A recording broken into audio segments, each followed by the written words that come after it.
நெய் 1 spoon add பண்ணியிருக்கேன். அது நல்லா காஞ்ச உடனே தாளிப்பெல்லாம் அதில் கொட்டணும். என்னென்ன தாளிப்பு கொட்டணும்? நல்லா சூடாயிருச்சு. எண்ணெயும் நெய்யும், பட்டை, கிராம்பு, பெருஞ்சீரகம் எல்லாத்தையும் தாளிப்புக்கு போட்டிருக்கேன். அது நல்லா தாளித்த உடனே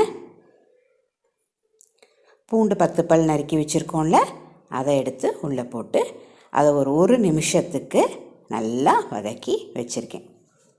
பச்சை மிளகானால் உள்ளே போட்டாச்சு.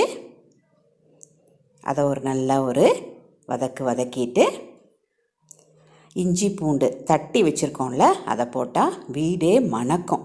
அதை 1 நிமிஷத்துக்கு நல்லா கிண்டி எடுத்து வச்சுருக்கேன்.